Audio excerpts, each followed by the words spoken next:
guys, welcome back to the channel. Hope you all doing good guys. உங்கள் வீட்டில் 2 முட்டை 2 bread இருந்தால் கண்டிப்பாக இந்த மாதிரி ஒரு பிரேக்ஃபாஸ்ட் ரெசிபி செஞ்சு கொடுங்க. இந்த ரெசிபியை ஸ்கூல் கோயிங் ஸ்டூடெண்ட்ஸ் இல்லை ஆஃபீஸ் போகிறவங்களுக்கு பிரேக்ஃபாஸ்ட் ஆகவோ இல்லை லஞ்சுக்காகவோ ஸ்நாக்ஸுக்காகவோ இது மாதிரி கொடுத்து விடும்போது கொஞ்சம் கூட மிச்சம் வைக்க மாட்டாங்க. ஏன்னா அவ்வளோ டேஸ்ட்டாகவும் இருக்கும். ரொம்ப சிம்பிளான ரெசிபியும் கூட. வாங்க எப்படி பண்ணுறதுன்னு பார்க்கலாம். வீடியோக்குள்ளே போகிறதுக்கு முன்னாடி நம்மளோட சேனல் ஃபஸ்ட் டைம் பார்க்குறதா இருந்தால் மறக்காமல் சேனலை சப்ஸ்கிரைப் பண்ணிக்கோங்க.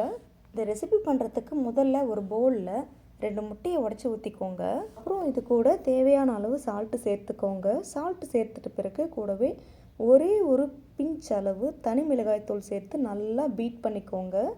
இப்போ பாருங்கள், முட்டையை நல்லா பீட் பண்ணியாச்சு. இப்போ இதை ஒரு சைடில் எடுத்து வச்சுருங்க.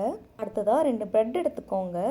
2 பிரெட்டோட அந்த ஓரங்கள் எல்லாமே கட் பண்ணி நீக்கிடுங்க. நமக்கு தேவையானது அந்த ப்ரெட்டோட சென்டர் பார்ட் மட்டும்தான், அதாவது அந்த ஒயிட் பார்ட் மட்டும்தான். இப்போ இந்த ப்ரெட்டோட சென்டரில் கத்தி வச்சு 2ஆக கட் பண்ணிக்கோங்க. ஆக்சுவலி நம்ம 2 பிரெட் எடுத்தோம். 2 பிரெட்டை இந்த மாதிரி 4 பீஸாக கட் பண்ணி வச்சுருக்கோம். இப்போது நம்ம கட் பண்ணி வச்சுருக்க இந்த ப்ரெட்டோட எட்ஜஸ் எல்லாமே வேஸ்ட் பண்ணாமல் ஒரு மிக்ஸி ஜாரில் போட்டு நல்லா ஜெர்க்கு விட்டு அரைச்சி பிரெட் கிராம்ஸாக யூஸ் பண்ணிக்கோங்க. அதுதான் ஒரு நான்ஸ்டிக் பேனோ அல்லது தோசைக்கல் இருந்தால் நல்லா சூடு பண்ணிக்கோங்க. பேன் நல்லா சூடானதும் கொஞ்சமாக நெய்யோ அல்லது பட்டர் இருந்தால் இந்த பேனில் நல்லா தேய்ச்சிக்கோங்க. அடுத்ததாக நம்ம கட் பண்ணி வச்சுக்க ப்ரெட்டை இதில் சேர்த்து லைட்டாக ரோஸ்ட் பண்ணிக்கோங்க. பாருங்கள், இந்த மாதிரி ப்ரெட்டை 2 பக்கமும் திருப்பி போட்டு லைட்டாக ரோஸ்ட் பண்ணிக்கோங்க. இந்த அளவு ரோஸ்ட் ஆனால் போதுமானது. இப்போ இதை பேனில் இருந்து ரிமூவ் பண்ணிவிட்டு ஒரு பிளேட்டில் மாற்றி வச்சுக்கோங்க. இதே மாதிரி ரிமைனிங் இருக்க ப்ரெட்டையும் கொஞ்சமாக நெய் தடவி லைட்டாக ரோஸ்ட் பண்ணிக்கோங்க. அடுத்ததான் நம்ம மிக்ஸ் பண்ணி வச்சுருக்க முட்டையை இந்த பேனில் ஆம்லேட் மாதிரி ஊற்ற போகிறோம். பேனில் முட்டை ஊற்றும்போது ரவுண்டாக ஊற்றாமல் இந்த மாதிரி நீல வாக்கில் ஊற்றுங்க. அப்போ தான் நம்மளுக்கு ஸ்கொயர் ஷேப்பில் வரும்.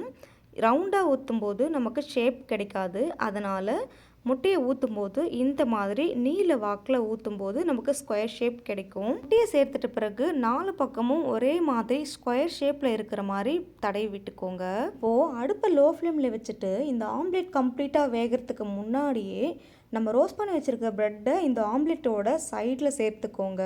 இந்த மாதிரி ஆம்லேட் வேகிறதுக்கு முன்னாடியே ப்ரெட்டை அதுக்கு மேலே வைக்கும்போது அந்த ப்ரெட்டு ஈஸியாக ஆம்லேட்டோட ஒட்டிக்கும். அதனால தான் முட்டை வேகிறதுக்கு முன்னாடியே ப்ரெட்டு அதில் சேர்க்கணும்னு சொல்கிறது. ப்ரெட்டு சேர்த்துட்ட பிறகு இந்த ஆம்லேட்டை தோசை கரண்டி வச்சு லைட்டாக எடுத்து விடுங்க. அப்புறம் கைகளாலேயோ அல்லது தோசை கரண்டியாலேயோ இந்த மாதிரி நல்லா ரோல் பண்ணி விடுங்க. கைகளால் பண்ணும்போது லைட்டாக சூடாக தான் இருக்கும், அட்ஜஸ்ட் பண்ணிக்கோங்க. அப்படி இல்லைன்னா நீங்கள் கரண்டி வச்சியே நீங்கள் ரோல் பண்ணி விடுங்க. ரோல் பண்ணி விட்டுட்ட பிறகு ஒரே ஒரு நிமிஷத்துக்கு மட்டும் மூடி போட்டு குக் பண்ணுங்கள். இந்த மாதிரி மூடி போட்டு குக் பண்ணும்போது நம்ம சேர்த்துருக்கிற முட்டை அப்போ தான் நல்லா உப்பி வரும். இப்போ பாருங்கள், ஒரு நிமிஷத்துக்கு அப்புறம் மூடி திறந்து பார்க்கலாம்.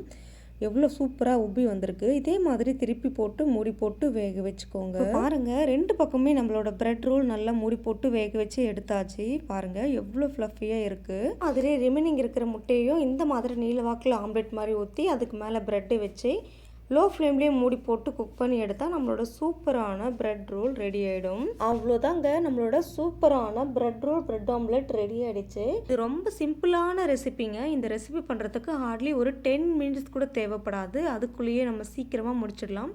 கண்டிப்பாக இந்த ரெசிபியை உங்கள் வீட்டில் இருக்கிற பசங்க இல்லை வீட்டில் இருக்கிறவங்க எல்லாருக்கும் பிரேக்ஃபாஸ்ட்டாகவோ லஞ்சாகவோ இல்லை ஸ்நாக்ஸாகவோ கொடுங்க. ரொம்ப விரும்பி சாப்பிடுவாங்க. பர்சனலி என்னோட பையன் வீக்லி 3 டைம்ஸ் ஆச்சு இந்த ரெசிபியை செய்ய சொல்லி கேட்குவான். ரொம்ப விரும்பி சாப்பிடுவான். கண்டிப்பாக இதே மாதிரி உங்கள் வீட்டில் ட்ரை பண்ணி பார்த்துட்டு எப்படி இருக்குன்னு கமெண்ட் பண்ணுங்கள்.